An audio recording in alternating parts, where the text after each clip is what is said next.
It has been a scene out here today. Take a look right behind me and you can see the helicopter that actually crashed on its side around 11 o'clock this morning.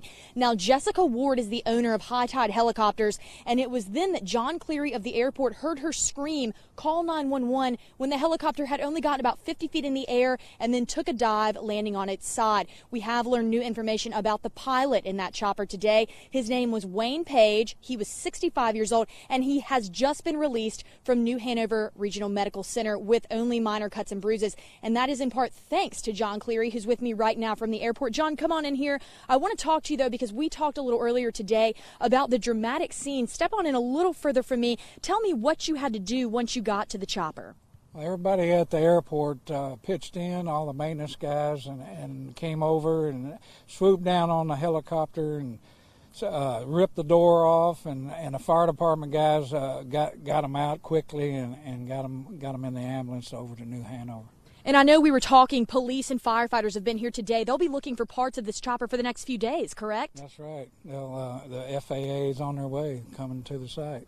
Well, thank you so much for your time. I'm glad that pilot is okay. Take a look at some video we shot earlier of the scene, and you can see, again, that chopper crashing on its side around 11 o'clock. There are cones blocking off the area because police and firefighters do not want people on the scene getting too close to that chopper. I can tell you they've been out here all day long. As John mentioned, the FAA is on their way, but I'm told they might not get here until tomorrow. I have been in touch with Jessica Ward of High Tide Helicopters, and she tells me, again, that chopper was only about 50 feet off the ground before it then crashed. That pilot is okay. Wayne Page, 65 years old. We're going to stay on top of this, be live in every show tonight, so stay right here with WECT News. But reporting live from where the crash happened, I'm Katie Garner for WECT News. And first, I want to update you on the pilot. We've just got new information from the Cape Fear Regional JETPORT.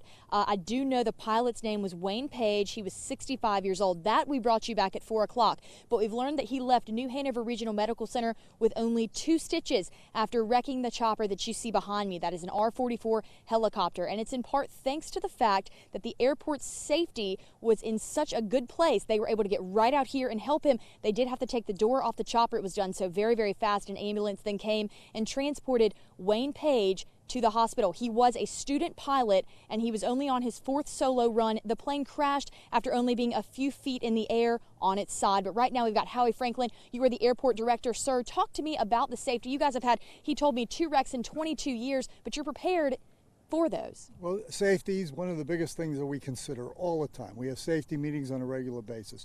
And what happened today, they heard some chatter, some irregular chatter on the radio. Everybody looked out. Next thing you know, everybody shows, they see the helicopter went down. They showed up. They called 911. The police shows up. The fire department shows up. The mechanics. We have 2 aircraft mechanic shops. The best people you could have here. The firemen don't really know how to open the door, what door to be safe. And here's the mechanic standing there. Okay, rip this door open. So it was an airport, and everybody and law enforcement. They all worked together, and it was able to do a very successful day. Well, I'm very glad the pilot's okay. Thank you so much for your time. We've also learned FAA is on their way out. It could be tomorrow before they get here, but take a look at some video we shot earlier of the scene. Again, the chopper did crash on its side there, but the pilot was taken out and is okay. That chopper, though, if you take a look at this video, you can see it is just a mangled mess there. I do want to show you what John Cleary, one of the ones that helped rescue the pilot out of that chopper, had to say before he got onto the scene. I heard something on the radio, girl screaming, call 911. So I assumed that it was probably the girl over here in the helicopter. We'll be live with you again at 6 o'clock, but right now reporting live at the Cape Fear Regional JETPORT, I'm Katie Garner for WECT News.